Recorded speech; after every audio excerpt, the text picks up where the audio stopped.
People generally make logical decisions. And if you think they're acting illogically and trying to change them, it's because you don't understand the system that they're working in. Hi, I'm Jay Ruderman, and welcome to All About Change, a podcast showcasing individuals who leverage the hardships that have been thrown at them to better other people's lives.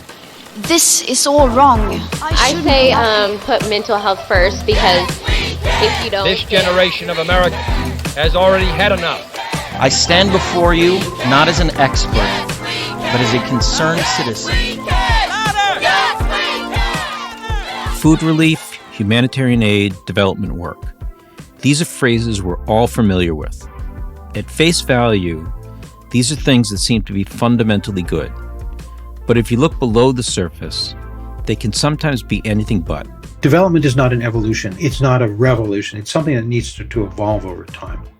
You can't just plunk something down there, whether it's a well or electricity or anything, and expect that it's instantly going to change the lives of people. That's Michael Maren. He spent years in the Peace Corps and as an aid worker in countries in East Africa distributing U.S. surplus food. But after seeing the system operate up close, its flaws became more clear. In a famine situation, nobody with money ever goes hungry. I've seen horrible famines and gone and had a meal at the local parish house or the local government official's house or something like that. They're not hurting for food. It's often a money situation. Michael left aid work, but continued to observe development as a journalist covering conflict and famine in the region. He chronicled his observations in his book, The Road to Hell, the ravaging effects of foreign aid and international charity. When there's food shortages brought about by conflict, which is what we're dealing with more often than not, the guys with the guns always eat first. While Michael's career took him beyond aid work and journalism, his ability to step back and see the bigger picture has helped raise important and sobering questions about the effectiveness and ethics of international aid. So, Michael, it is nice to meet you, and thank you for being my guest on All About Change. You've had a very exciting life, and looking forward to this discussion very much. Yeah, sometimes I don't know how I got here, but maybe you'll help ferret it out for me. Well, like most of us, I think we take twists and turns in our lives and our careers. Let's start with your early life. What do you think shaped you in terms of your passion for helping others and your sense of adventure? Because I think that's a current running through your life. I mean, I go back to my childhood, really. I grew up as one of the very few Jewish kids in a very waspy town. And I grew up feeling very, very much as an outsider. And I really remember not feeling bad for myself ever, but feeling empathy and identification. I think, I was never a cool kid growing up, and I kind of identified with, I think, a lot of the other kids in school who were not the cool kids. I think it helps create a kind of empathy in that way, a sense of like, yeah, I know what you're going through. Also, I think, there was a little bit in my life where I always wanted to get away. I was always curious about what was outside. I remember as a child studying maps on our coffee table in our living room. There was an atlas that was always there when I was a kid. And I would spend hours thumbing through the atlas, looking at places and picking up some little island in far northern Canada and thinking, wow, I wonder what things are like there. So I think that all came together with a desire to go out in the world and see what I could do. I grew up in the 1960s. I remember JFK starting the Peace Corps. I was a child. I was in third grade when he was assassinated, but that was always kind of in my consciousness as a thing to do. I was in school and college in the 1970s. And I don't know that young people today understand how different things were in those days. IBM would come to campus to recruit and nobody would show up. In the mid-1970s when I graduated from college, nobody was interested in taking a corporate job or doing anything like that. But to dial it back a little bit, I was lucky enough to spend the fall of my junior year of college in India. It was a semester abroad program that my college had. And I was a political science major, and I wanted to come up with a subject to study. And the subject I came up with was U.S. foreign aid to India. So I started traveling around and looking at famine relief projects. When I was a kid, the catchphrase for parents was, finish your dinner, kids are starving in India, which is not something people say or think anymore. But at the time, I was extremely interested in that. And I started to become fairly skeptical at the time. It was a very unformed opinion of a 19-year-old, but I think I started to see foreign aid as being an instrument of imperialism, to put it into that terminology, and started digging and going around and asking people and going to aid projects. So it got me interested in all of that, in the idea that we can be trying to help people overseas, but maybe we're not really helping. And so that paradox interested me, and it's something that I pursued into the Peace Corps. And so I went into the Peace Corps largely as an experience of looking at it as kind of going to grad school, which it was for me. Interestingly, I was originally supposed to go to Malaysia, and I believe it was in the summer of 1977, before I was about to leave, there was a military coup there, and we pulled the Peace Corps out. And I very distinctly remember calling the Peace Corps office in Washington and saying to them, look, I sold my car, I canceled my lease, I'm not moving back in with my parents. So where do you have a program? I will go absolutely anywhere. And they called me up later and said, we have a program in Kenya.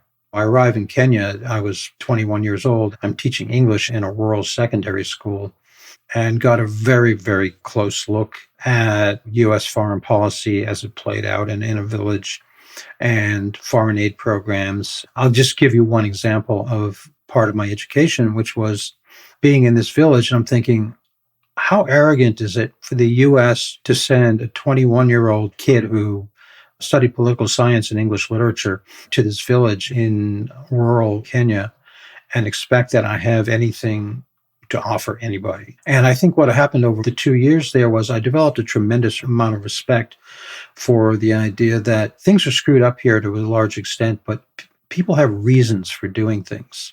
And a lot of our aid programs only support the status quo. My point being, people generally make logical decisions.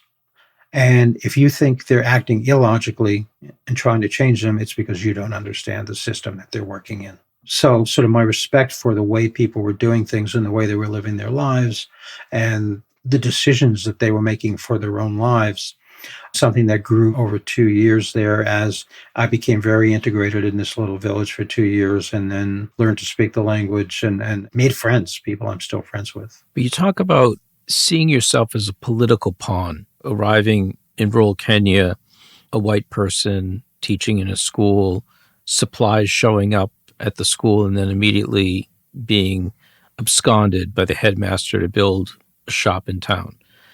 So, I mean, was that your impression throughout the Peace Corps, that you were sort of being used? What I understood was that I was a gift from the Ministry of Education to the village chief and headmaster of this school. There was a certain status that having a white teacher gave to these schools. And one of the things you need to understand is these were not public schools. The kids who go to these schools pay school fees, pay them very heavily. Their parents do. I learned very quickly also that it wasn't money that these parents ever saw. The school fees were paid by the coffee co-op. They were coffee growers. They had one place to sell their coffee. They had to sell it to the local co-op at whatever price the local co-op was paying. It's not like it was an open market for the coffee, which is why I'm an advocate of the fair trade coffee movement right now. And the money went in there, and before they ever saw money, the coffee co-op would pay the school fees of their kids. So I was already kind of involved in a political system in the village, on the local scene, and as well as something that reached into the Ministry of Education, which decided which schools could get Peace Corps volunteers. I probably wasn't even the best teacher they could have gotten at the time. I didn't know that much about teaching, and I certainly took me a while to learn how to talk to these kids and reach them. And so I was teaching The Merchant of Venice my first year there to a bunch of kids who didn't even have shoes. We staged the play under a tree in front of the school. But I became part of this machinery that was very much giving most of these kids unrealistic expectations for their lives, not teaching them what it was they really needed to know, and putting them into a world that did not have the infrastructure to absorb them. And so, yeah, I did feel like a pawn to that extent. And I did what I thought was the best thing I could possibly do for 2 years in that village, was just integrate myself into that community, to make friends, to come to an understanding. That understanding resulted, many, many years later in the book, The Road to Hell, that I wrote. But I think being there and having tremendous respect for the decisions people were making really helped shape my worldview at this time. So you're there as a young person in the Peace Corps. You go through this experience of really internalizing the fact that the people that you're there to help pretty much know how to help themselves. At that point, why do you decide to go from the Peace Corps into humanitarian aid and food relief in Africa? Part of it is I wasn't ready to leave Africa. I did want to stay. I didn't have anything back in the U.S. to go home to at that time. And so this job possibility came up, and I got it through the Peace Corps director at Catholic Relief Services. And it was administering a food for work program, which is like the worst thing you can do with food, to my mind. But I also saw that as an opportunity to continue to learn and to learn it at a higher level, because at that time I found myself directly interacting with USAID and the State Department. I think most people today may or may not know it's called Food for Peace. It was a U.S. government program that started in the 1950s that brought U.S. surplus food to Africa, to India, to other poor countries. Early this year, I set in motion a new program. It is, quoting, to explore anew with other surplus-producing nations all practical means of utilizing the various agricultural surpluses of each in the interest of reinforcing peace and well-being of free peoples throughout the world. In short, using food for peace. What people don't tend to know is that the Food for Peace program originally started out as something called, and I'm not going to get it exactly right, but it was the U.S. Agricultural Assistance Act of 1948 or something like that. In other words, the entire program of sending food overseas was built to dump surplus food to keep prices here high for farmers. And it was very clear to me that as tons of food were going into villages, that it was reducing the price of what farmers in those villages could sell their own food for. So it was undermining agriculture. And this is where it gets particularly sinister in my view. From Kenya, we buy coffee and tea. And from West Africa, it's coffee and cocoa and palm oil and stuff like that. So by what you're doing by undermining subsistence agriculture and agriculture for food and driving prices down there is having more and more farmers who can turn their land over to cocoa and coffee and tea and things that we import from them. So not only does the food program keep food prices high for farmers here and reduce it for farmers in Africa, it also increases the supply of coffee and tea, which keeps the prices of coffee and tea much more reasonable for consumers here, meaning us. So do you think that this whole system was designed to, one, benefit big ag in the United States, and number two, to hold down agriculture in the countries where our food from America is going into? It's probably a little conspiratorial to say, yes, we want to suppress food prices there so we can get cheaper coffee, but it is the inevitable result of it. And, we can see it happening today if you look at, all of the wrangling over trying to get an immigration bill in this country, that everybody's thinking, well, what's in it for me? How can I use this either financially or politically or something like that? Everybody wants to get their piece, right? So the Food for Peace Act or the Agricultural Assistance Act had tremendous support along party lines from, a Democrat in Minnesota. Hubert Humphrey was actually the person who was behind it. And, Republicans in Kansas and all that, they could all agree on that. Those heartland agricultural states could absolutely agree on it. The maritime states could also agree on it because the rule said you had to ship it on U.S. carriers. So all that food got shipped on U.S. carriers who were considerably more expensive than international market rate shipping. And yes, behind it was private agriculture, Archer Daniels, Midland, Cargill, and companies like that who wanted that food all shipped out. So we didn't drown in our surplus food here. And we still create a huge surplus in food here, and it's still largely subsidized by the government. I'm wondering if you could take us back to the time that you're working for Catholic Relief and describe a day of what your job was like. What would happen was these parish priests would send a proposal in to Catholic Relief Services saying, we want to build a road from this village to that village. They would do it by hand. And we want food for 100 workers for 5 weeks. And you would do the math. And so I would get in my truck and I would drive up and I would talk to the parish priest or the school headmaster or whoever was applying for the food and ask them trying to do my best in terms of not doing any damage with the food. I would ask them questions about the projects. And how do you think this can be done? And what are your other plans? You can't do it all with food. Do you have financial backing to something else that would need to be done to make this school work? So you can pay workers to build a school building, but you also need the money to buy the roofing material and the lumber and all of that. So I tried to find projects that I thought would be helpful. I did get in trouble a couple of times for not approving projects that my bosses wanted approved. And part of that reason was they needed to keep moving the food along. If you're an organization and you're getting grant money or food as money, rule number one of anybody who gets a grant is spend it. Be sure you spend all of it. Don't have anything left over, because if you don't spend it, the next time you want money, they're going to say, well, you asked for too much last time.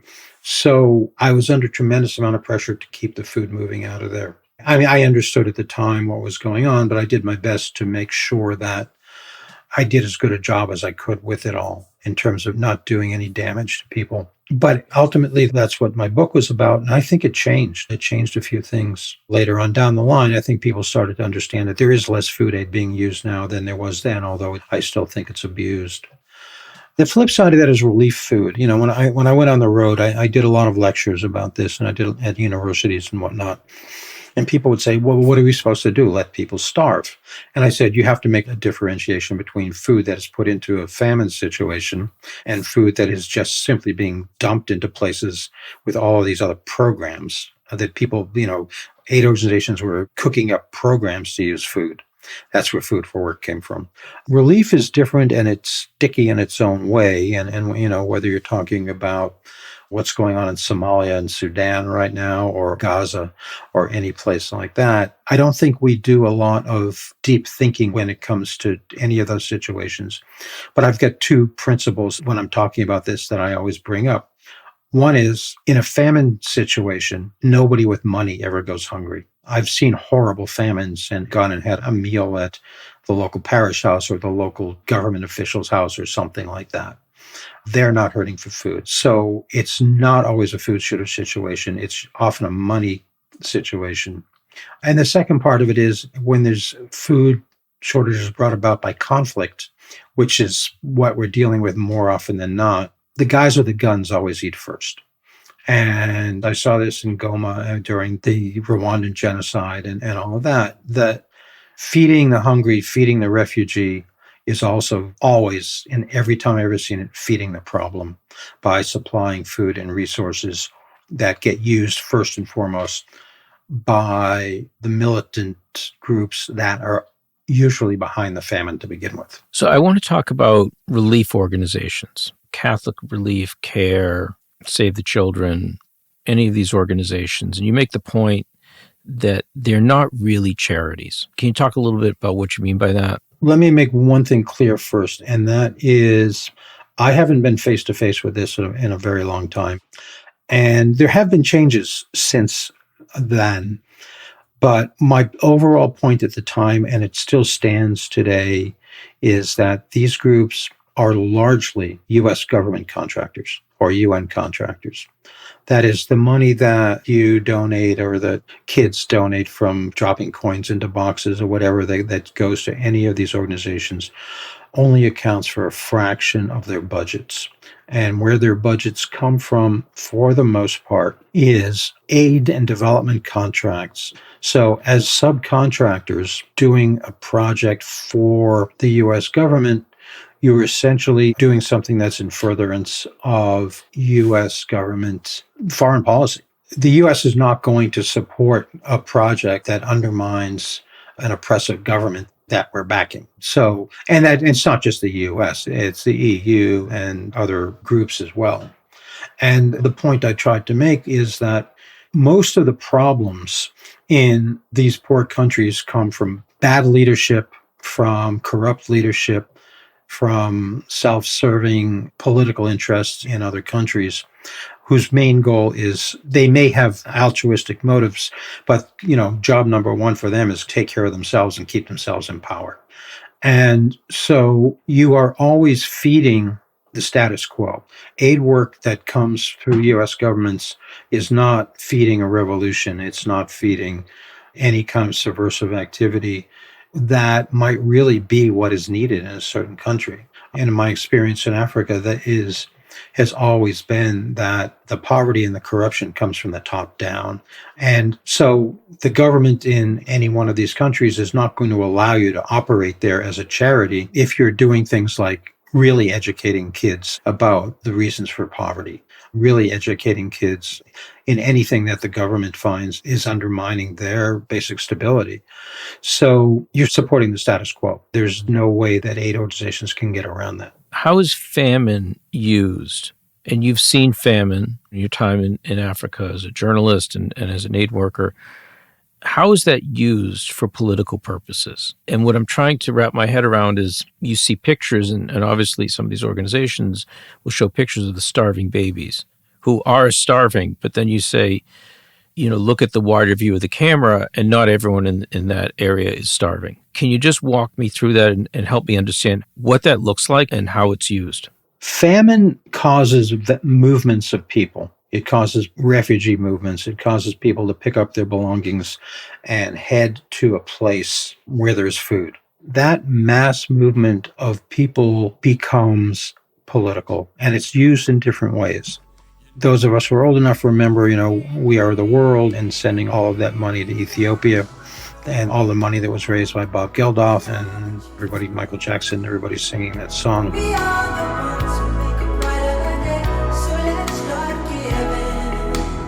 What the government of Ethiopia was doing at that time was relocating massive numbers of people. And they were relocating massive numbers of people for their own political benefit. They wanted to move people out of certain areas and have them in other areas because there were ethnic groups that were backing the government versus ethnic groups that were opposing the government. In Somalia, which I know more intimately because I was there longer, U.S. aid was used to move people from an area that was dominated by the Siad Barre, the dictator's clan, into an area that was dominated by another clan in order to increase his political power in that area. That is ultimately what led to the civil war in Somalia. You had one ethnic group in an area north of the capital, Mogadishu. He started a civil war in Ethiopia that brought all of these refugees over. Food aid was set up, and refugee camps were started for the refugees who were part of the dictator's clan. Those refugee camps became towns and small cities. So I remember I wrote that when I looked over the amount of relief supplies and goodies that the refugees were receiving, the local people who worked there could not earn that much money working a full-time job. So that the refugees were getting the food in their refugee camps and then selling it in the markets and making more money than the local people were.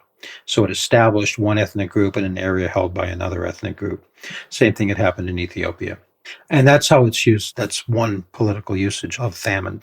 I mean, Sudan today, the fighting that's going on there, one of the fastest ways to break down your enemy is to block food supplies going in. The world tries to respond by sending food, but, to go back to the other principle of food in this situation is that the guys with the guns always eat first. Right, right. So you can have a situation where you have babies who are starving and right next to them people who are doing okay. Yes, because if you have some money, if you have resources, if you have something to sell, if you're a foreigner walking in there with money in your pocket, you can buy food. There's two things. One, I think with climate change today, we're running more and more into actual climate famines.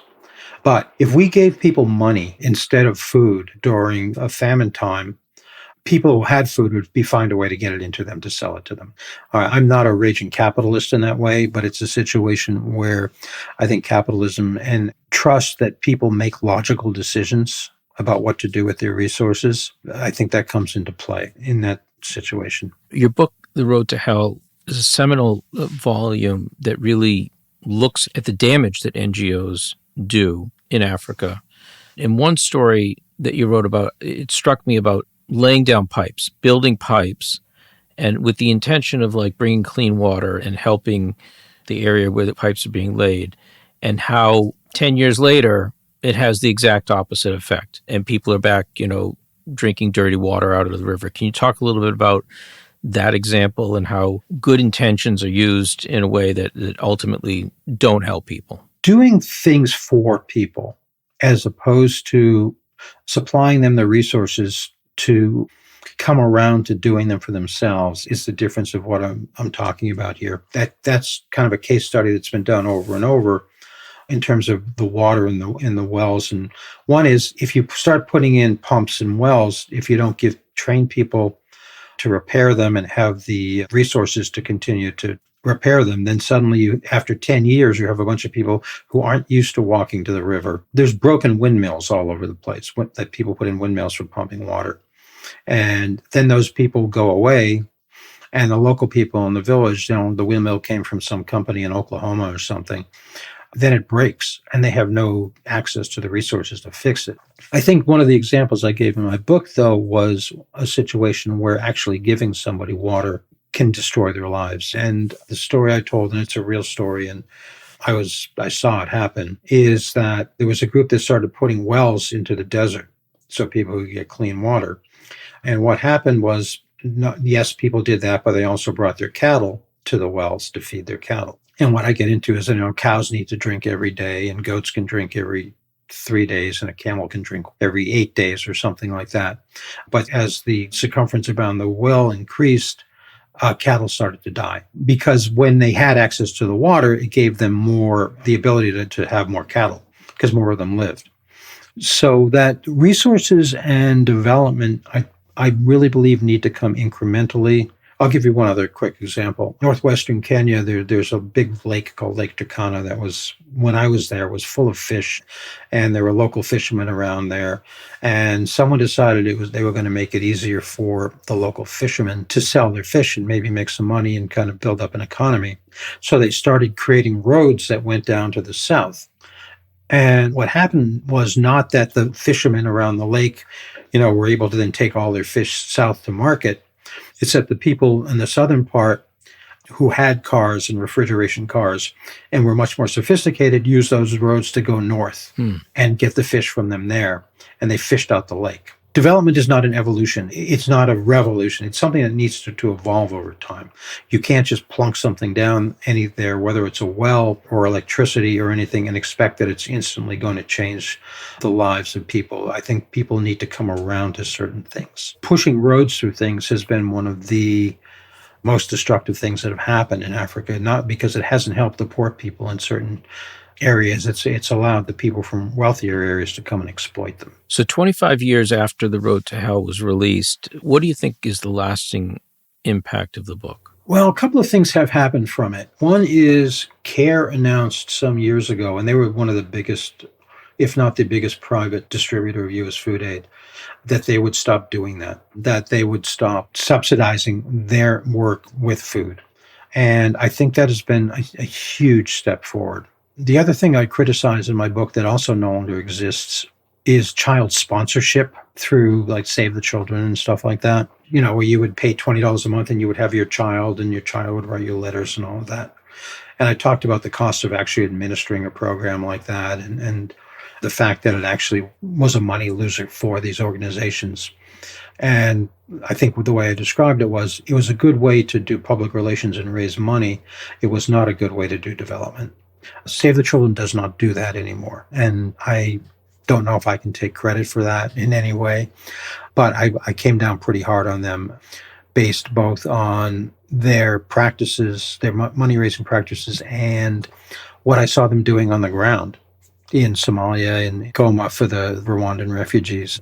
I mean, they literally would send groups of young Americans in there who would start like taking control over people's lives. And I just found that just utterly abhorrent. So what I take away from what you're saying is that providing food doesn't work. People are smarter than we give them credit for in developing countries.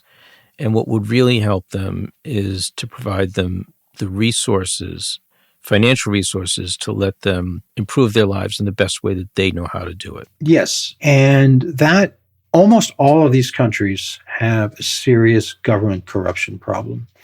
And, I think that it's left over from colonialism. It's left over from, there's a lot of factors I could get into about why that is the case. But any young African or in some, not just African, other places understands is that one of the fastest ways to get wealth is to go into politics, to get into the government, to get into a position where people are then going to pay you for stuff. By dumping resources into a country, you're simply supporting that. I think what needs to happen, yes, if a famine situation starts to break out, I think people need to be given money. People with the money almost never starve to death. There are situations where I believe that we're seeing incredible environmental, we haven't gotten to the environmental stuff. I first got to Africa in 1977, so a long time ago. And the environmental decay that I saw over the years that I was going there, which was 77, or it's almost 20 years through 97 pretty much, was absolutely palpable. And I think the world, we wanted to do something for Africa too. I mean, it would be to, fight climate change because they're not in a position to do it. And I think climate change is behind a lot of the destruction we're seeing in poor countries today. Right. That's going to make it harder and harder for them to kind of catch up. And what you see economically in most of these places is a tremendous concentration of wealth at the top. It's what's happening here. It's what's happening in the U.S. I mean, there's more billionaires now than there were 5 years ago. I think in Africa as well, and in developing countries as well, there are extremely wealthy people there. And most of them are in some way taking advantage of aid programs and foreign investment and stuff like that for their own enrichment. So talk about your transition from an aid worker to a foreign correspondent and what caused you to move into journalism. I always considered myself a writer. I always wanted to write. I took mostly English literature and creative writing classes in college, kept journals, published a few things when I was still in college. One of the reasons I went into the Peace Corps was I just wanted to live. I wanted to learn things. I wanted to have experiences that I could write about. So I think pretty early on, I had some notion of moving from what I was doing there into journalism. It wasn't a plan. I never had a plan to do anything. And so when I finished working with USAID in Somalia, which was at the end of 1981, I came back and applied to graduate schools. I spent a couple of years at Columbia. I have a Master's of International Affairs from the School of International and Public Affairs at Columbia. And I had job offers when I was done there that would have brought me back to Africa. And instead, I took a job at a little tiny magazine called Africa Report. And that's how I started to cut my teeth in journalism. I should also say that when I was still in Somalia, still working for USAID and planning, deciding that this was not really the way to live, a journalist showed up in Somalia, a guy named Richard Ben Kramer. Richard died some years ago, but Richard was a Pulitzer Prize winning reporter for the Philadelphia Inquirer. And he was starting to do the starving baby story. And I said, oh, screw it. I'll show you the real story. And I took him all over the place. And he wrote a big multi-part piece about Somalia for the Philadelphia Inquirer. And there was an article about me in there. And Richard sort of became my mentor in journalism in terms of like helping me get started. And I started writing. I sold pieces to The Nation and Harper's Magazine and a few other things, and usually about that subject matter. I wrote a bunch of op-eds for the New York Times, and I loved it. I loved being a journalist. So I want to ask you about being a journalist in a foreign country where there is war and human suffering. And how do you cover that in terms of objectively telling people what's going on, but also shaping whatever activism you may have about what you think of the conflict? If you believe something strongly enough, I think you'll find that, and this works on both sides, whatever you believe, and I think it's very human, I think you'll find that the facts will adhere to your own preconceptions about what's going on. There were times, certainly, when I had my mind changed by things I saw, and I think I've written about some of that. I mean, I did learn a lot in Somalia during those years I was there. I was there on and off between 89 and 96 when the Civil War started. And I came to certain understandings, but I don't think I saw anything that ever undermined what I really felt. And the stories I found and the people I talked to, I always felt I could be very objective as a journalist in terms of what I saw. I mean, I've always been able to keep my eyes open. And listen, my own views politically, I had a somewhat horrifying moment. And I don't remember when this happened, I think it was the late 90s, I was asked to testify in front of Senate Foreign Relations Committee about our aid work in Africa and stuff like that. And I started talking, and there was a guy named Jesse Helms, who older people will remember, who was a major right-wing kind of dude up there, and he was on the committee. And I found myself agreeing with Jesse, not for the same reasons. He was from America shouldn't be helping these countries that don't get behind us politically and all of that, which I always thought was ridiculous. I thought we shouldn't be helping them for other reasons. And so I think I've always kind of been able to just be very open-minded and and I've tried to do this. I don't know that you always succeed as a journalist, but to try to let the facts inform your sense of activism and ideology as opposed to starting off with that and then finding the facts that fit it. We live in the age of MAGA here in this country where there's a huge number of people who are utterly impervious to facts. And that's not only on the right, by the way. I think there are certainly people on the left, or who consider themselves to be on the left, whose views are impervious to any kind of factual disruption. But I think it's a battle as a journalist that you try very hard to think about it. And the one piece of advice I got from Richard Ben Kramer when I was just starting out as a journalist, he said, every 5 minutes, stop and ask yourself, what's the story? Just keep an eye on where the story is and allow the story to change.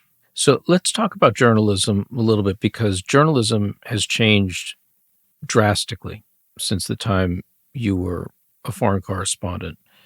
How do you see journalism today? I mean, people are getting their facts all over the place. Everyone has their own set of facts, let's say. What is the role of journalism today, and how does journalism adapt to the world that we live in? I hardly know how to define journalism today when you have no consensus on the facts out there.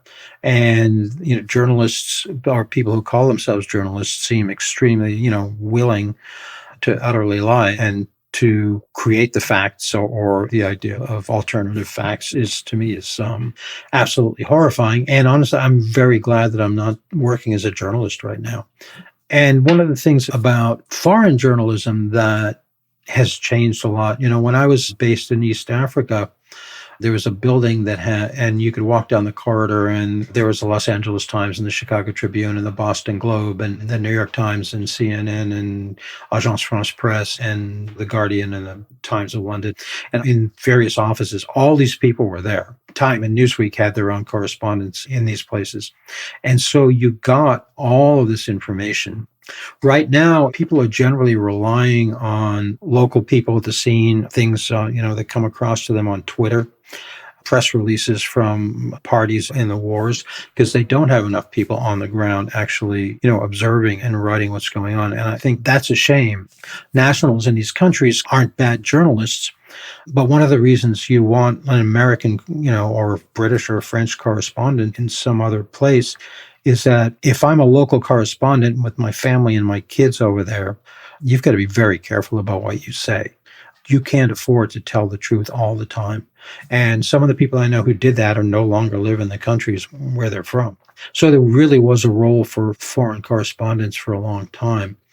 And you don't see it as much anymore. It's budgets on these newspapers, and the date lines are from, 500 miles away from where the action is very often. Michael, I do want to thank you not only for being my guest on All About Change, but also for documenting so many stories throughout your career that are important and have changed the world. So thank you so much for your time, and I'm looking forward to seeing where you go from here. Thanks, Jay. I think there's a couple of more steps I have left in life. We'll see. I'm sure. Thank you so much. Appreciate it. Thank you. Thanks for the opportunity.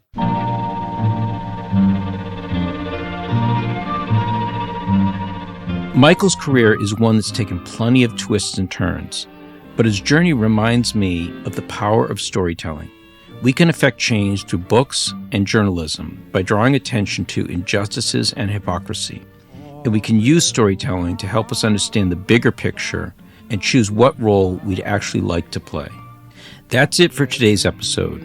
Join us 2 weeks from today for another fascinating conversation with an activist.